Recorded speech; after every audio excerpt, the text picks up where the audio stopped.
Welcome back to season 3 of Black Guys on White Movies. I am your host, Aaron Covington, And I am your co-host, Aman Adumer.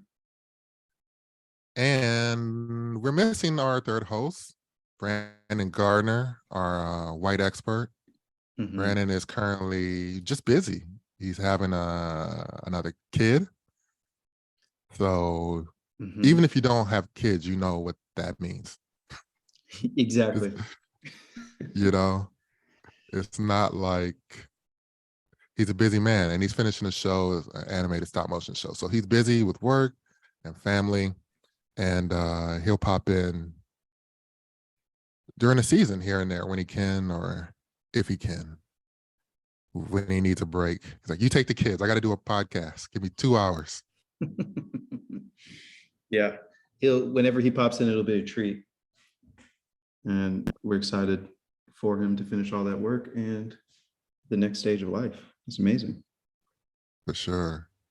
Now, this week we're doing the movie. We have watched the movie Jurassic Park, the original, the classic Jurassic Park. But before we get into that, I want to take a second to talk about the podcast and what we're doing here, and kind of redefine like what this podcast is about and what we're trying to do here. And it's meant to be a fun podcast. We're talking about movies. We're talking about movies that we like. But the first question is, what is a white movie? What does that mean?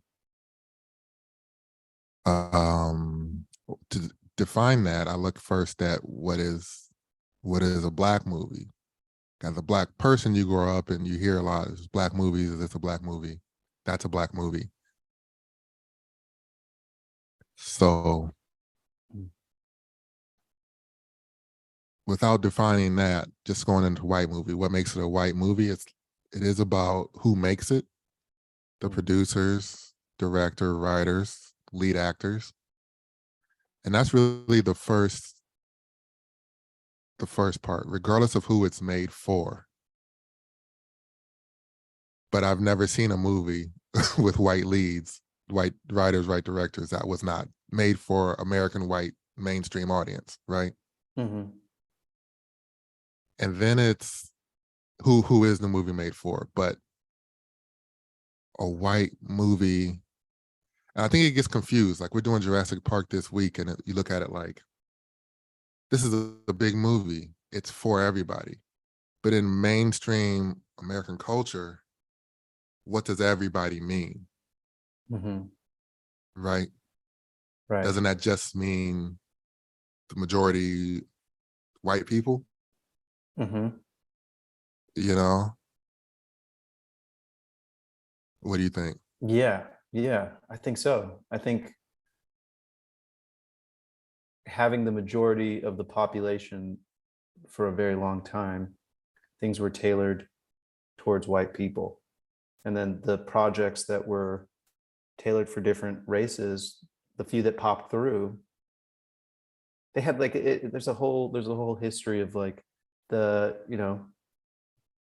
black theaters, black cinema, black everything, Right. Latino, everything. Like those are specifically tailored towards that community.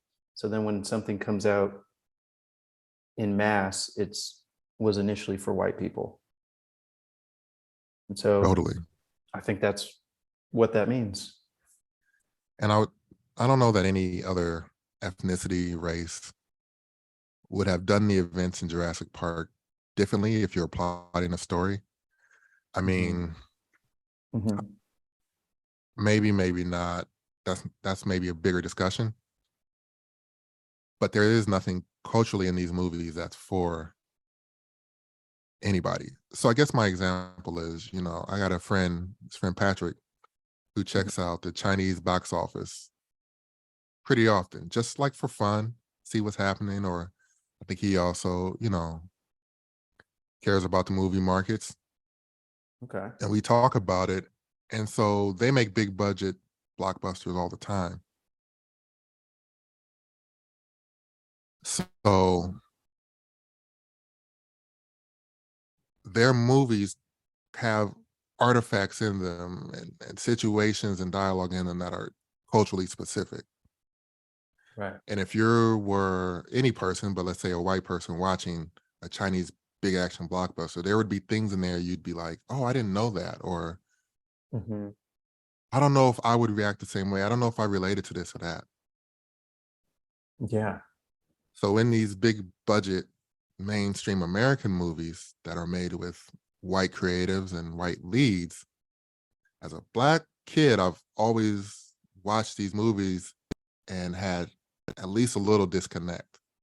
And it's not that I don't Hmm. like them or don't appreciate them or didn't marvel at the majesty of dinosaurs in this one specifically, Hmm.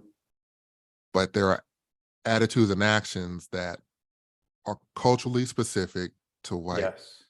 American white culture. Yes. Yeah. And we notice that when a movie of a different culture does break through.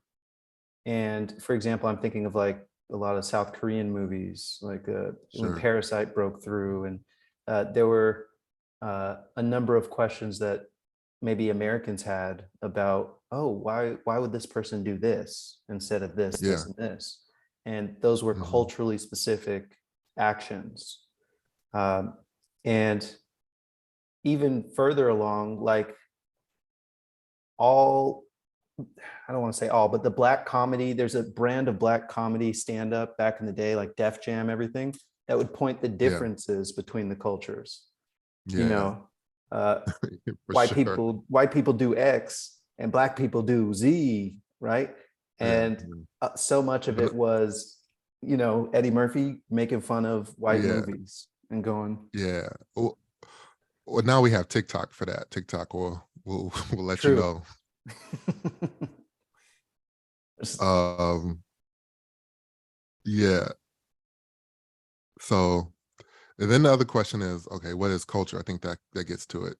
What is culture? What is and people say white people don't have a culture, but even the absence of culture is culture.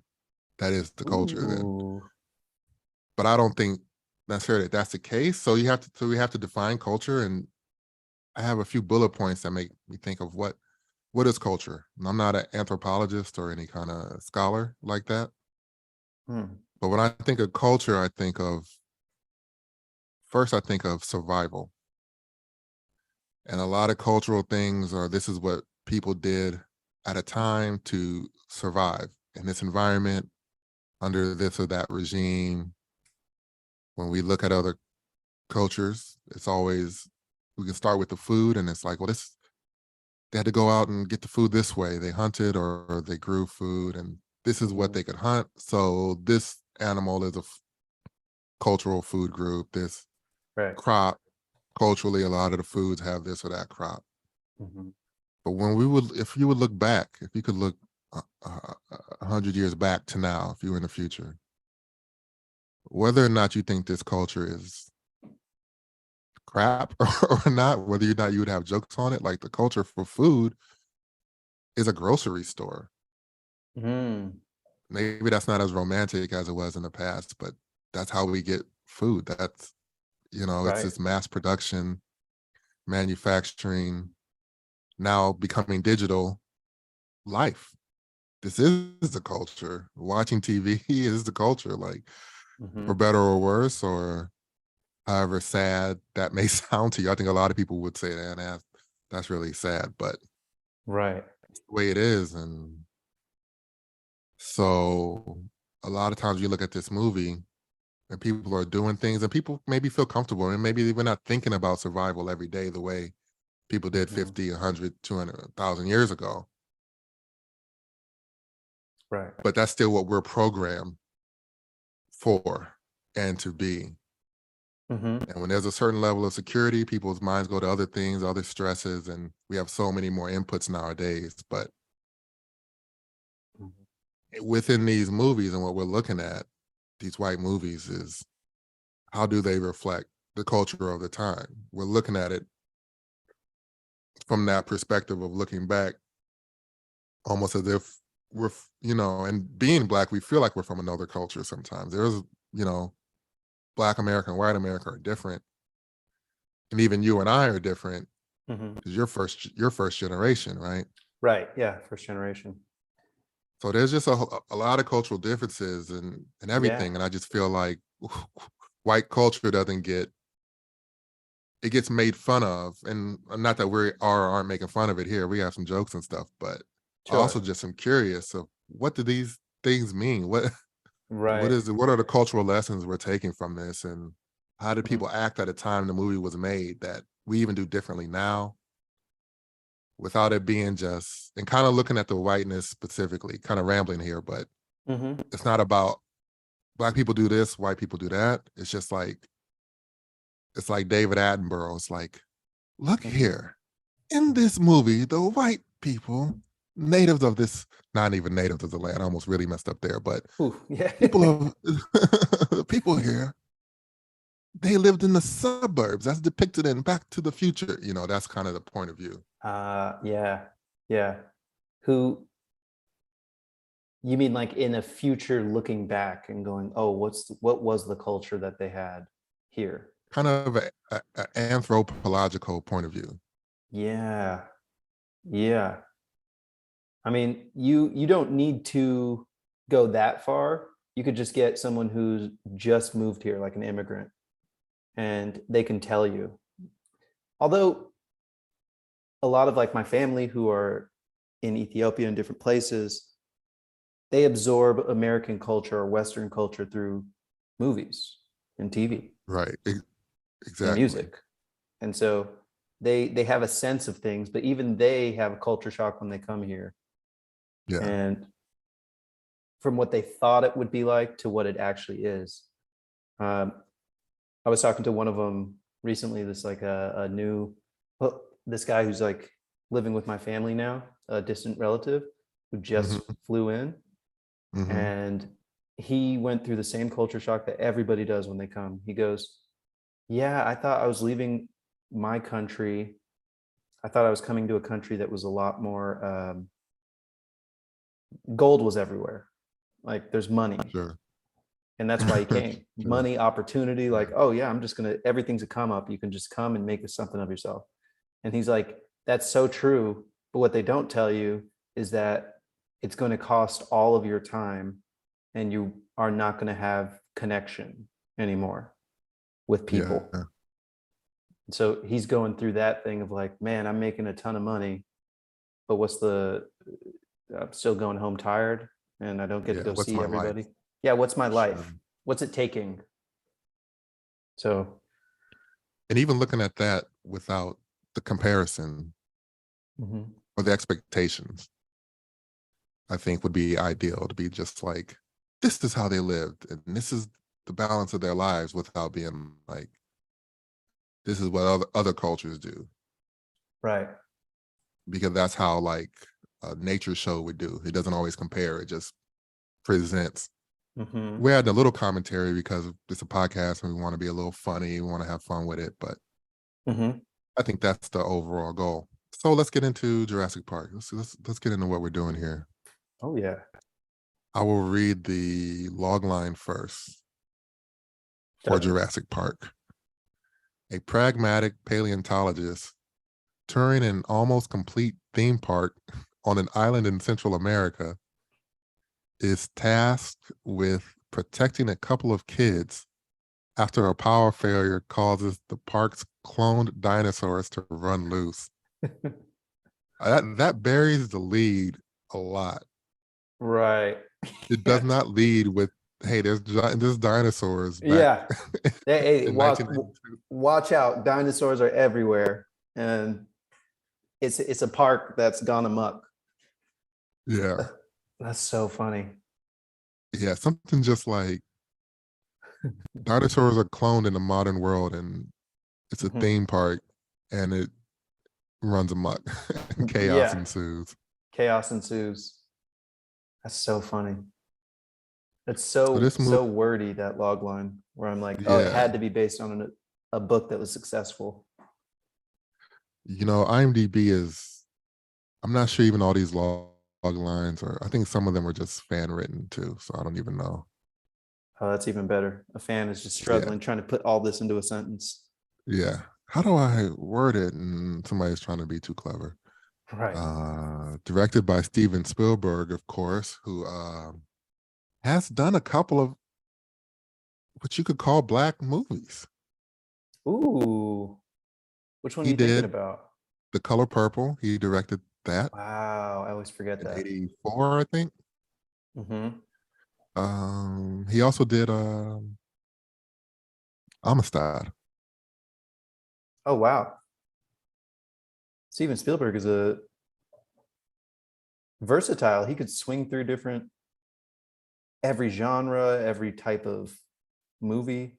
He's given the Well, opportunity to do so. you know, Amistad is interesting. I don't know if it's really a black movie, but it is about s- slavery, set in the time of slavery, and it has Hmm. a lot of black characters. But The Hmm. Color Purple is based on a book by a black author, Alice Walker, and definitely a black story. And you could question whether he was the right guy to do it, but it was came out in '85. It's a pretty big movie. Hmm.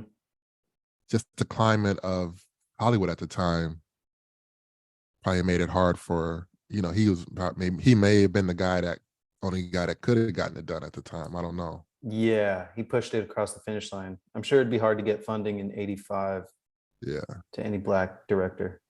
yeah, it's just not, unfortunately for us. It just wasn't Yeah. a time when that was a priority in the industry or to anybody. So, Hmm. and white creatives have had a tendency to just say, "Oh, we can tell anybody's story," which is Hmm. part of the big, I think, fight now with in the industry, who's telling the stories. So what's interesting is this was your first time seeing this movie? Yes or no? Yeah, first time watching Jurassic Park. That's unbelievable. Really? Can you believe? So I feel like I've seen uh, Remember the Titans 7,000 times, and I haven't seen Jurassic Park once. what did you think of Uh, Jurassic Park? What were your first thoughts? well, first I thought, okay, this is a piece of cinema history that is probably I've seen pieces of it reflected in sketches or other movies and that sort of thing. Uh, Mm-hmm. and then I was pleasantly surprised that I couldn't really I couldn't recognize much of it. I kind of recognized some of the Jeff Goldblum memes, and that's pretty much Mm. it. It was a good it was a I like to watch movies on 2 times speed, and so I watched it on 2 times speed, and if it's a good enough movie, I'll slow down the playback speed to try to really like lock in.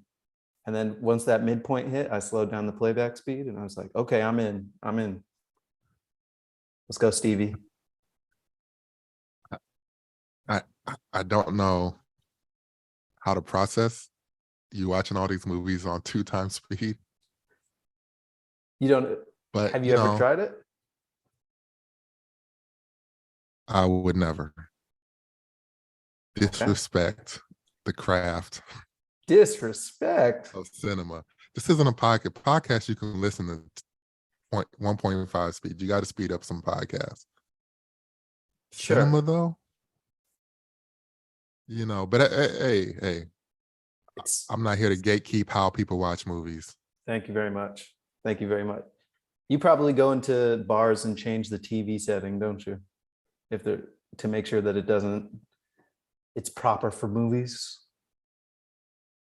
Mm, well, like the motion blur. Uh-huh, motion blur. Uh, I no, I don't. I should though. Somebody should. I mean, it's a crime. Why does that even exist? It's not even we have to get into that. Why does that even exist as a thing? Nobody likes it.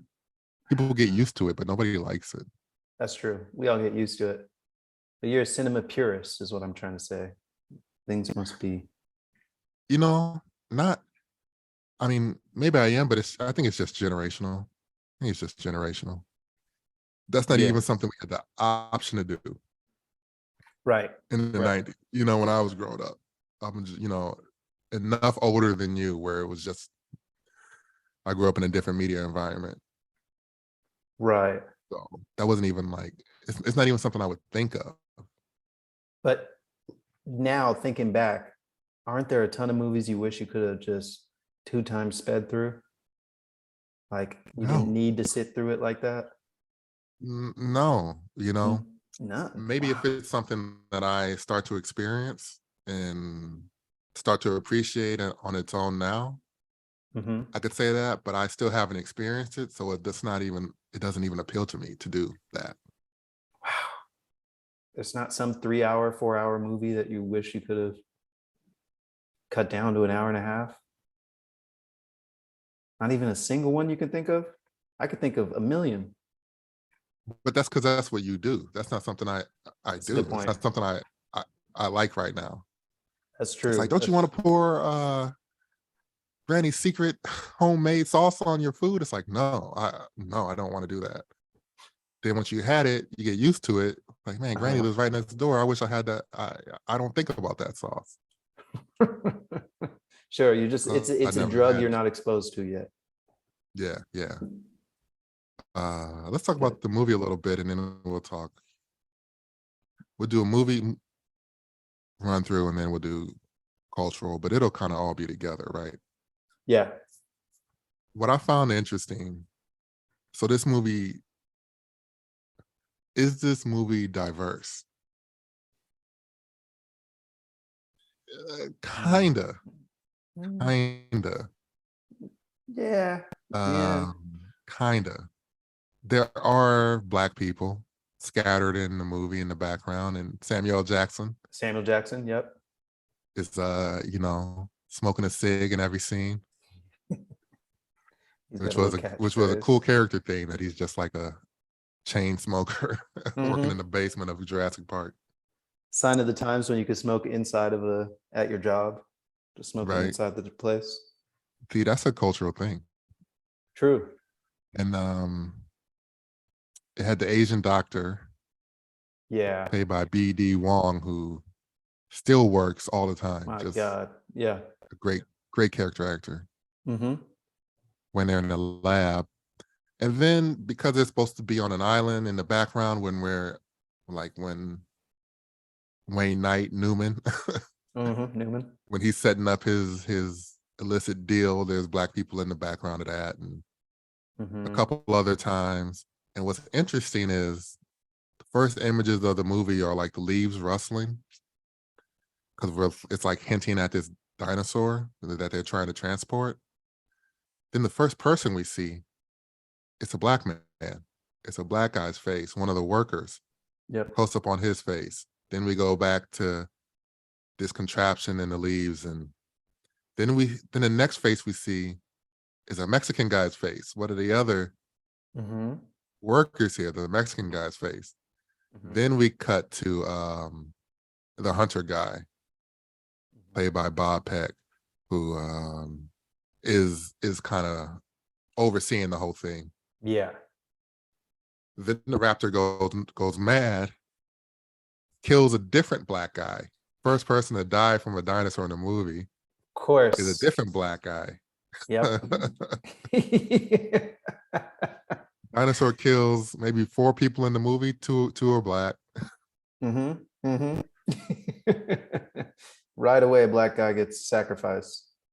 I'm Right like, oh, away, which lets you know actually what's interesting about Jurassic Park is this is a I've always thought it's more of a horror movie.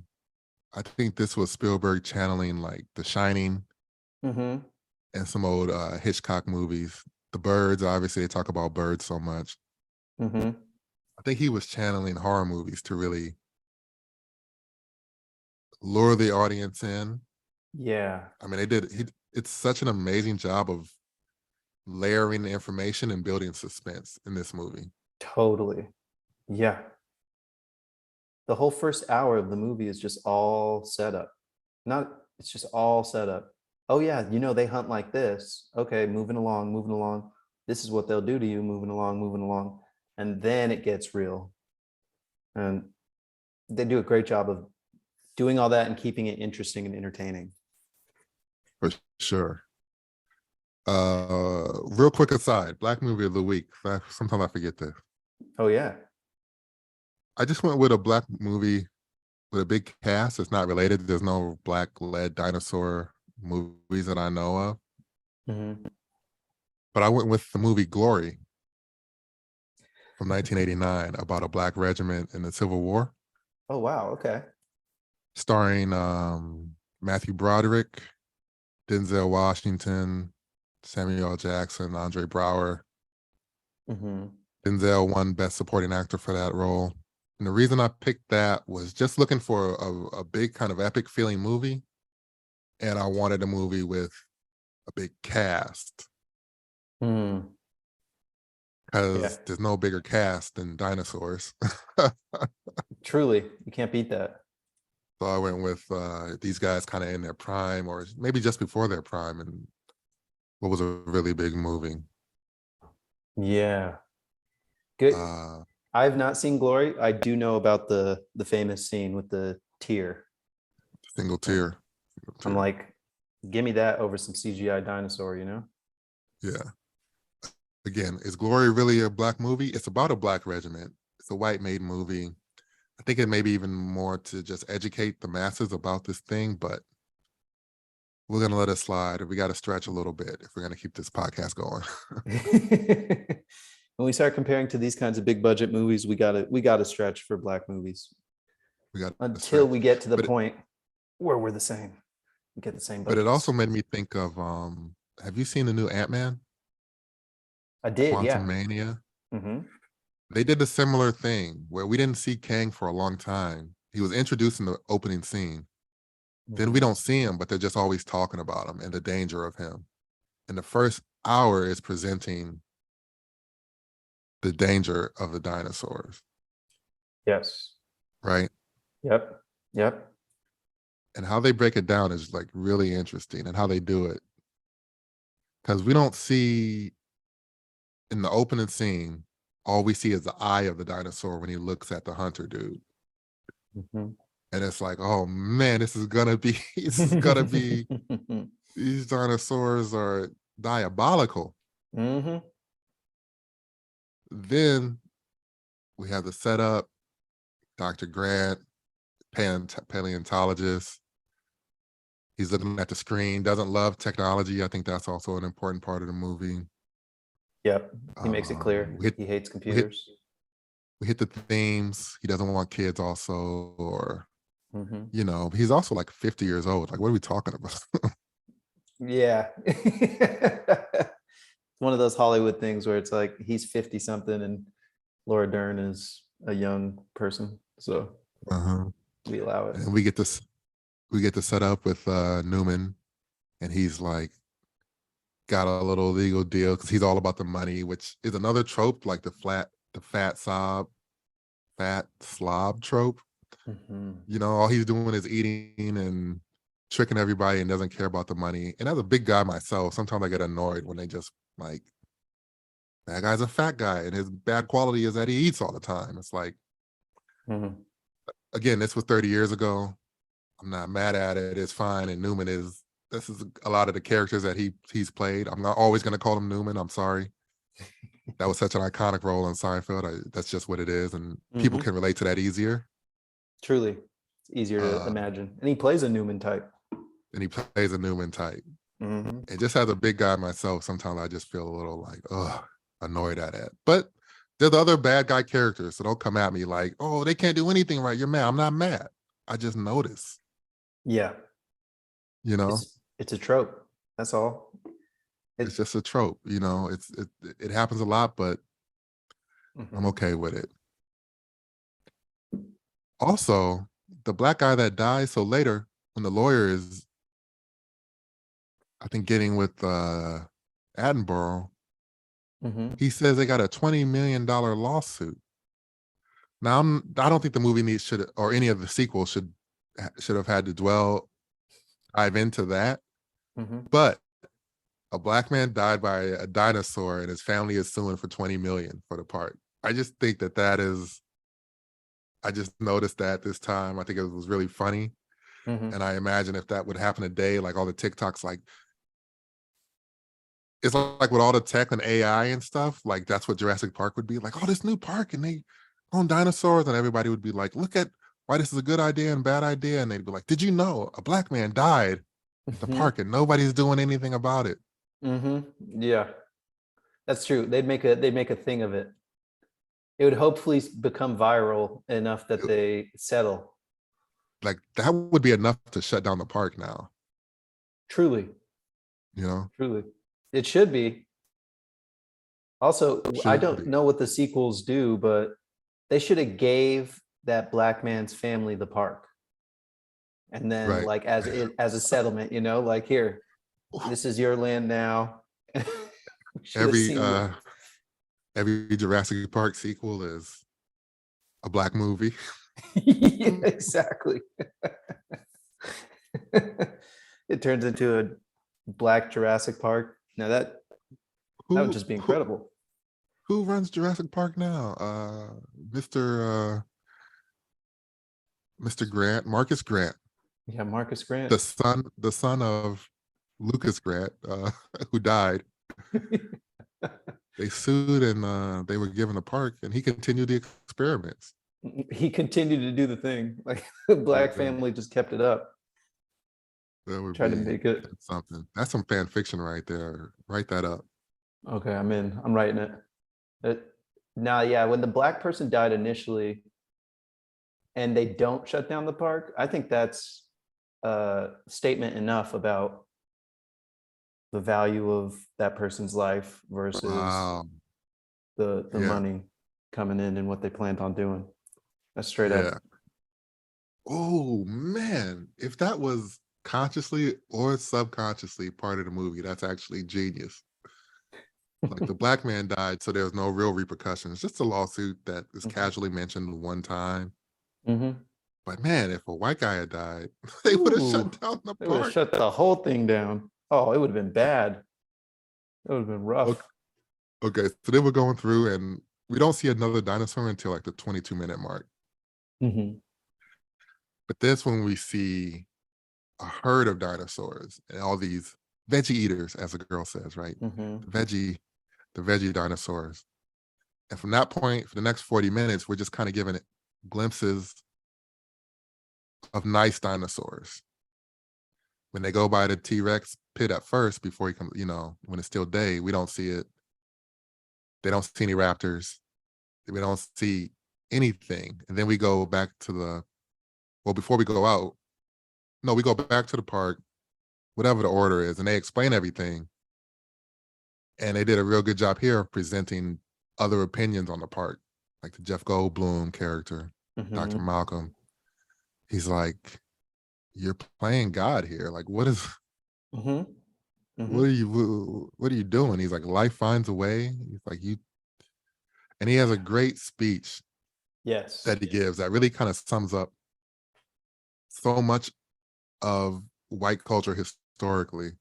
Mhm. He's like, well, you didn't do any actual work here. You so you harbor no responsibility for the consequences of it. Mhm. I was like, oh my Ooh, goodness. that's so Why isn't deep. that speech should be in Washington somewhere? We should put that in the Yeah, Constitution.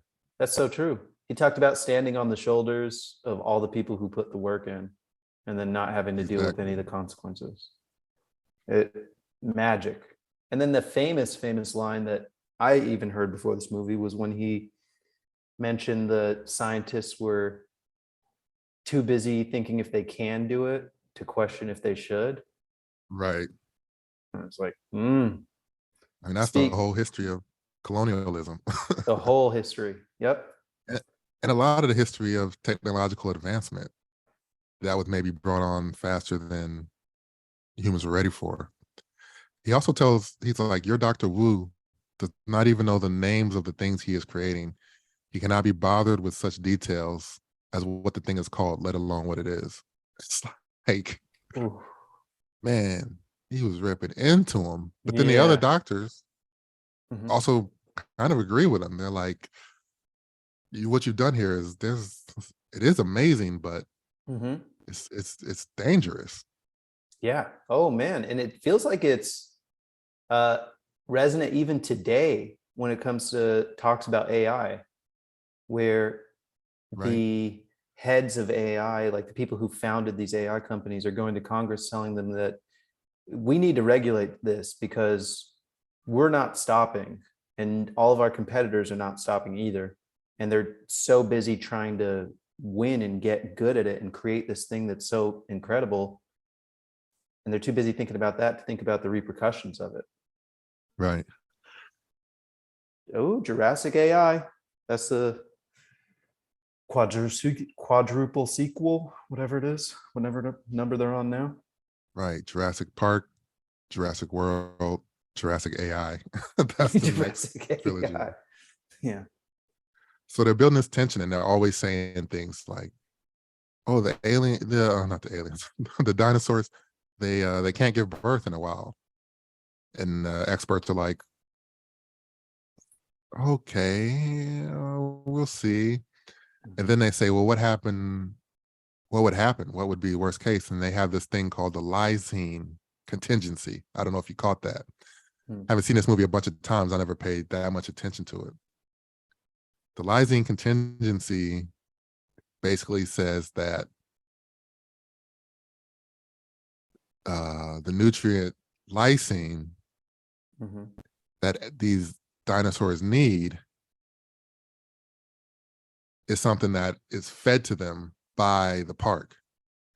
And if the park stops giving them lysine, they will starve and die.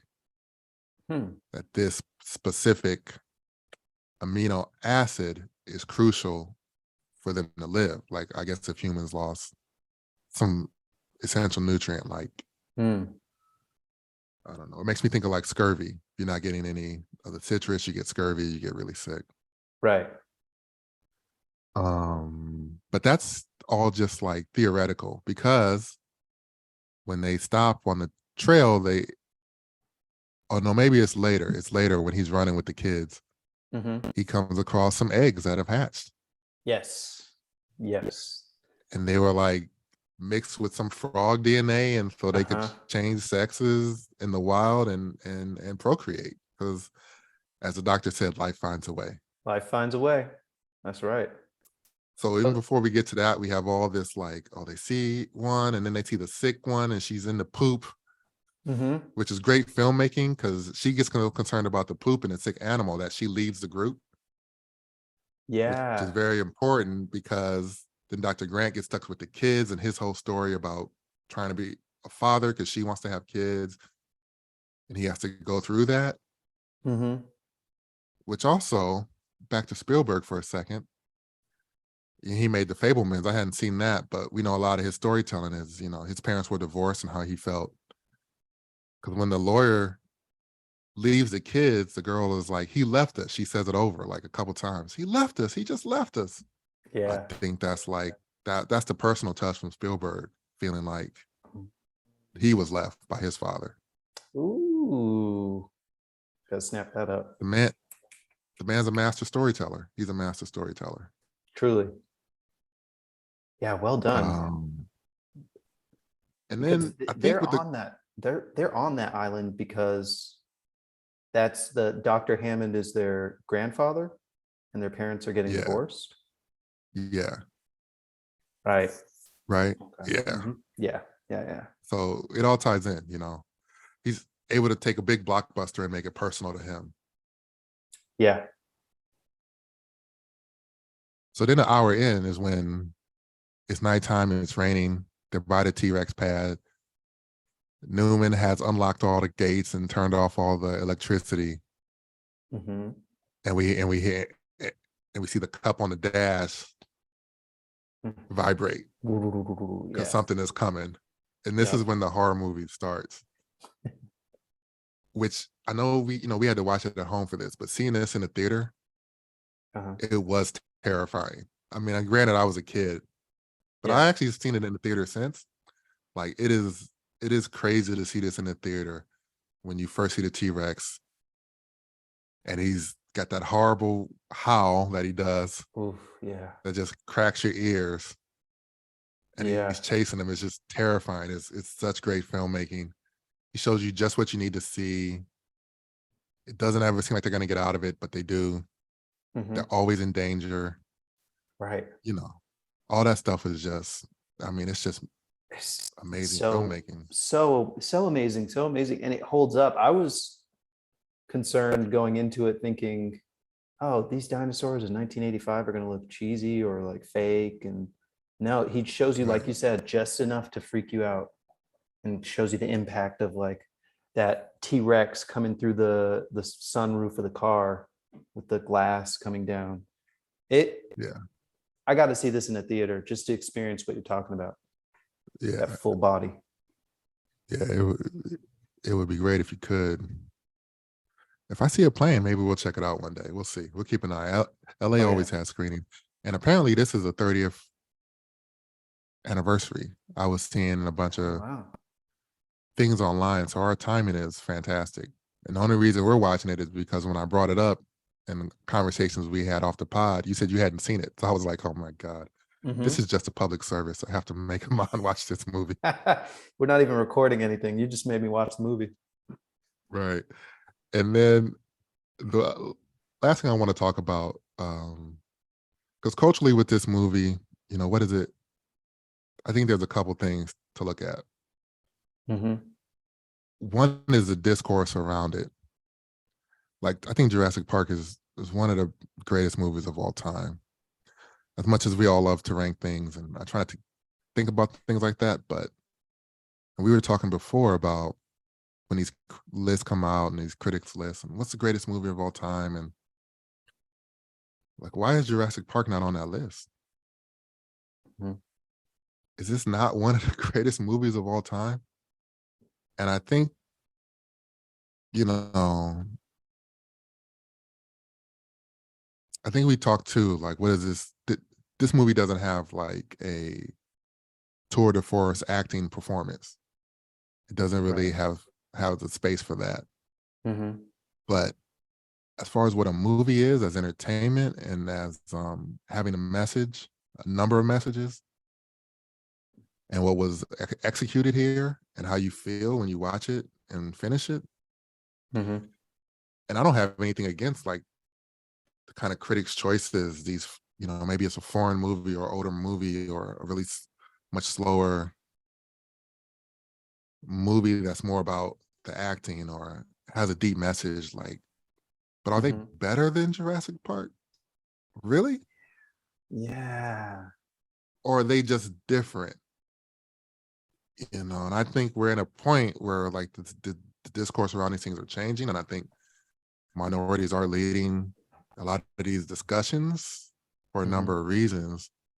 But when we talk greatest movies ever, and we're not talking Jurassic Park, I just wonder what are we talking about? Yeah. It makes you question the how valid the list is or whoever's posting. Or what the agenda or the Hmm. what are the values that we're talking about when we talk about the best movies of all time? You Yeah. know, and if you and you know, if we were making a time capsule Hmm. to send to Barry for people to pick up, and they're like, we're gonna watch what movie should people watch in 100 years and 200 years from now? Hmm. I, I would vote very highly to put Jurassic Park in that time capsule, you know, over a Yeah. lot of these other so-called great movies, Yeah. especially like with this podcast, we're talking culturally. If I wanted you to know what was going on culturally, I Hmm. might take one of the most important blockbusters of the Hmm. modern film era Hmm. and put it in that time capsule. And there's some of these top choices, top critic choices that I might not want to see in that time capsule. But Yeah. Yeah. and we did ET last time. I probably put ET in there too. Like I these know. Yeah. movies, the iconography, Uh-huh. you know, when we talk about movies, when, Right. when there's like great movies and they have a montage, they got a dinosaur and a little alien in there, you know? Yeah. Yeah. Or even just listening to if you were just didn't have a movie but just had a soundtrack, and you play any of these soundtracks, you'd know immediately what it was, and you'd have those feelings you had watching it. Yeah. And I think maybe people don't love a winner as much. Where Hmm. they're like, well, what are we going to just put every Spielberg movie in there? Maybe there's partly that, Yeah. and forgetting even a timeline. Like if you're stuck on a deserted island, Yeah. or stuck on a, or even worse, you're stuck on a flight around the country, like a 15-hour flight around the country. You're watching Jurassic Park. I'm watching Jurassic Park. You're gonna put Jurassic Park on. Yeah, it's just enjoyable. It puts you through your feelings. You're feeling all this joy, excitement, fear, the whole deal. It's great. So I think that's part of a bigger discussion, but I just wanted to touch at it. Mm-hmm. I think this movie does a good job of kind of critiquing itself culturally, where it has the lawyer and even Dr. Hammond who are like, let's just move forward, let's get this money, this is great. Mm-hmm. And then obviously the experts, Dr. Grant and Dr. Malcolm, and Right. who are the ones that are like Dr. Sattler is her name, Laura Mm-hmm. Dern, who's amazing in this also, Oh yeah, she's who great. provide the commentary of like, maybe this isn't a good idea. Everything shouldn't be about money. What's, you know, Mm-hmm. what are we really doing? What's the point of this? And even Mm-hmm. the kids who get caught in the middle who are like, just get beat up.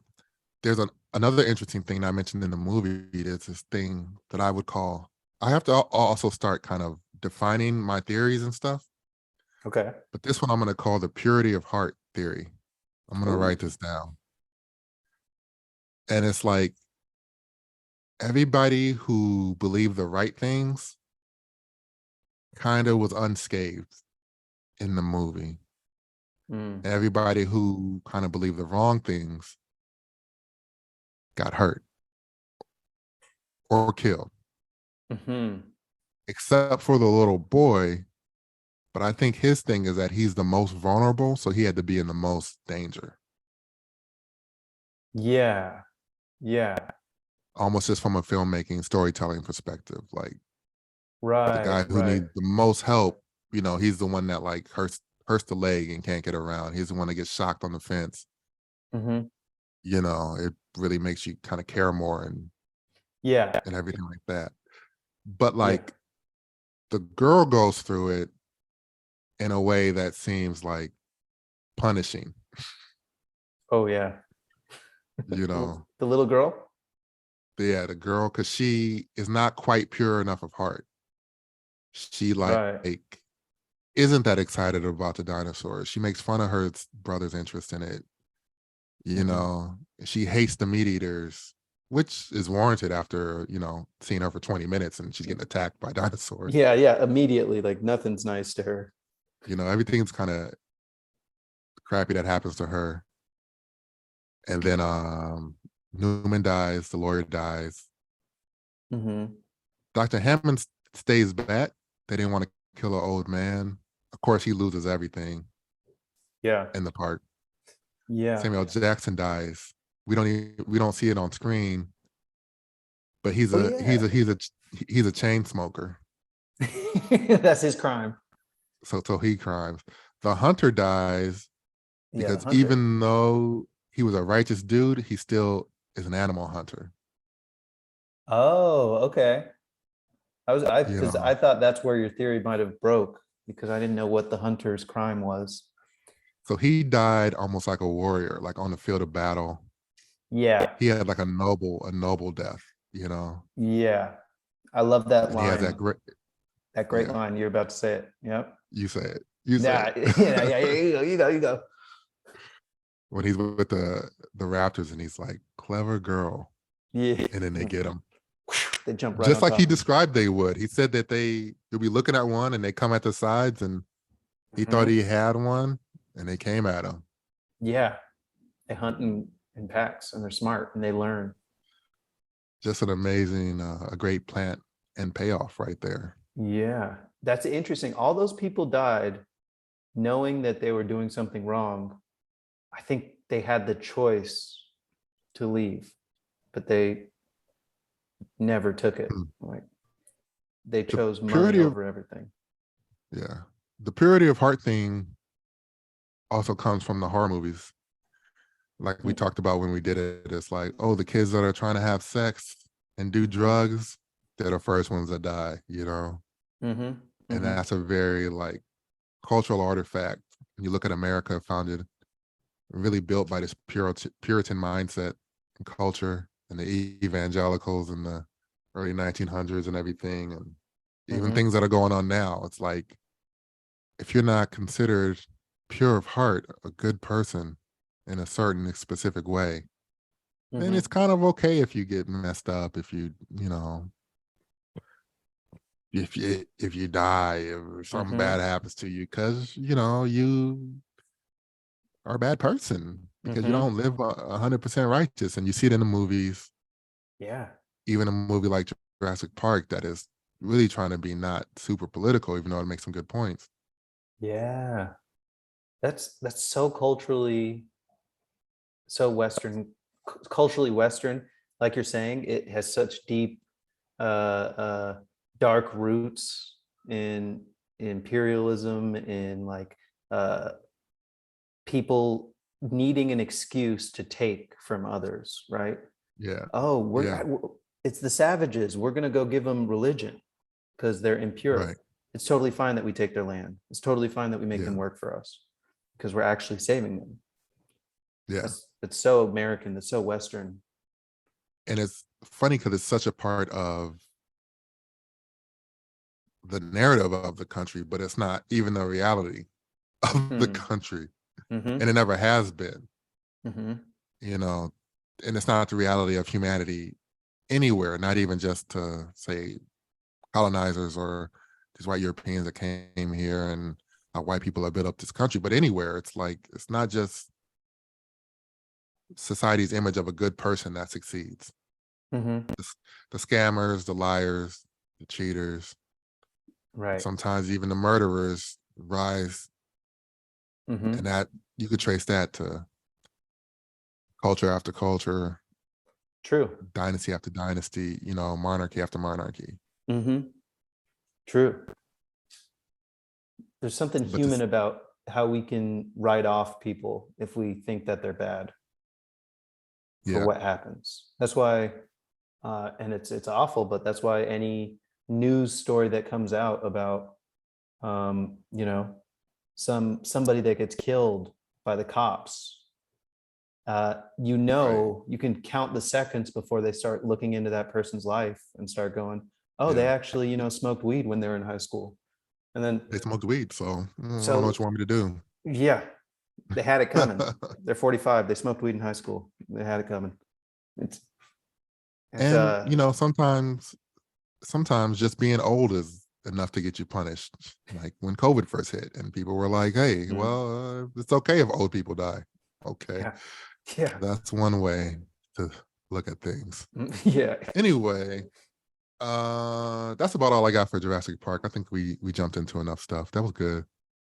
Oh, yeah. Um, Looking forward to this season. You know, in the last season, I was actually pretty not feeling great off and on. Hmm. So feeling better now. So hoping to really have a strong go with this season. Yeah. Did you cast? I did not cast this. Oh, you didn't cast? I cast a few No, I roles. I kind of didn't cast forgot. all of them.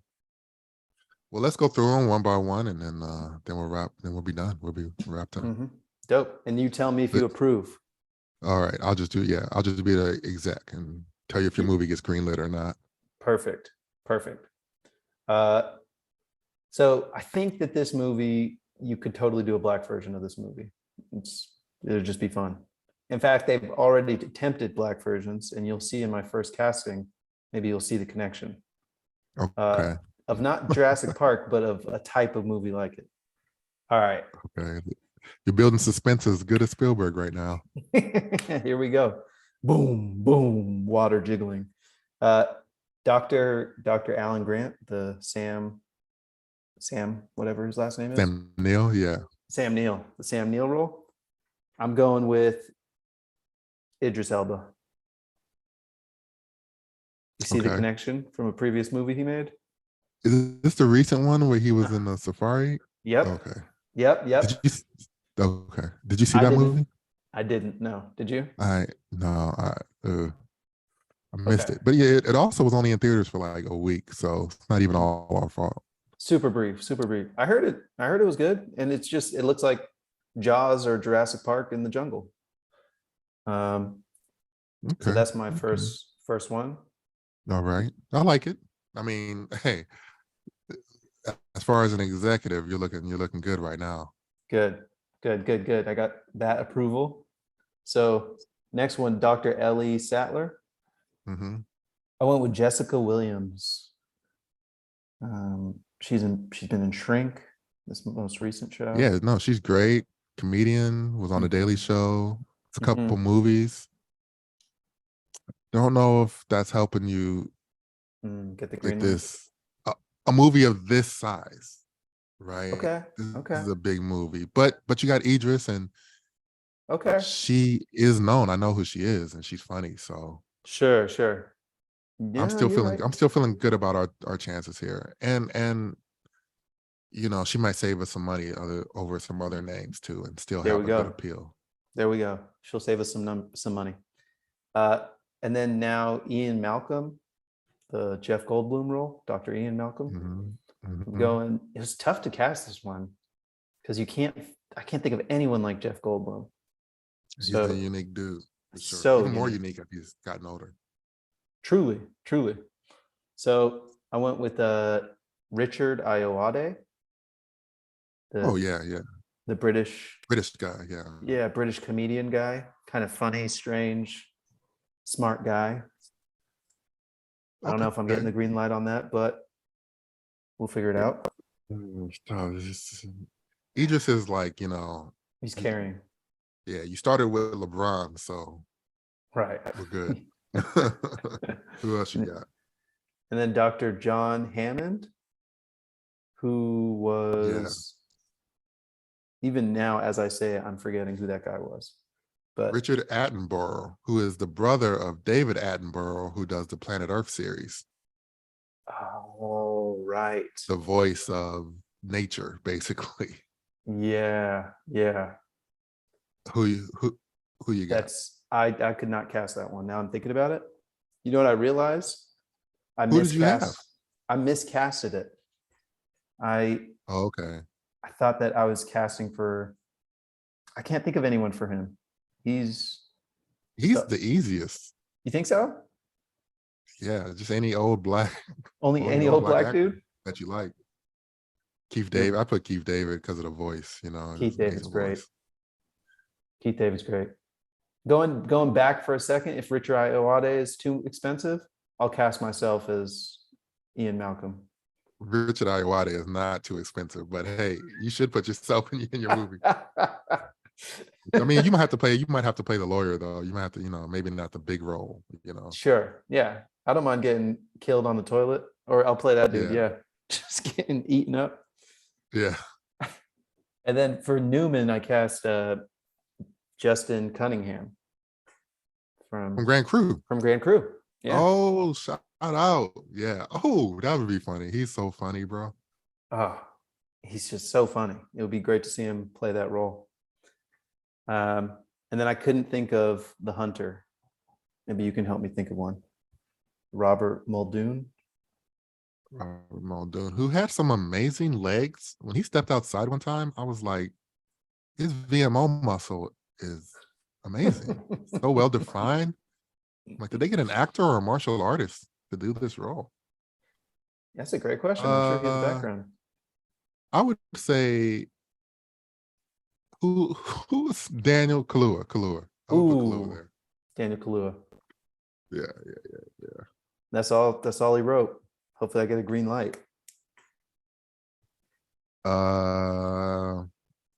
We might have some suggestions. We might, Uh-huh. It's really if we can get a good Dr. Hammond, if we can get Keith David or Sure. somebody like that. Andre Brower would be great too. Oh yeah, he'd be great. So if we can get somebody in that role, I think we still got a movie. Thank you. I'll figure that out. Okay. I'll make it work. Well, thank you for watching the movie with me, man, and talking with me. Yeah, man. This was great. That's it for this episode. If you haven't seen Jurassic Park like Amon, if you're a young millennial or Gen Y or whatever it is, go watch Jurassic Park. Turn the lights off. Watch it at regular speed. If you're an old OG, old head like me, gather the family. Don't watch it alone. Watch it with a friend. Watch it with a kid. Nephew, niece, son, daughter, grandma. She's seen it. Grandma's seen it. Grandma definitely saw it. That was 30 years ago. She was 40 then. She saw it. Yeah. Watch it with your family. Yeah. Wow. This is a family movie that was horrifying. But watch it It with really family. was.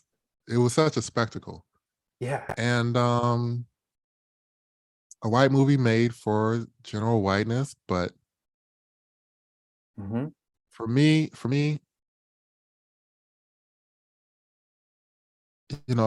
this is one. Yeah, just watch it. Just watch it. Yeah. I think we've done all the analysis.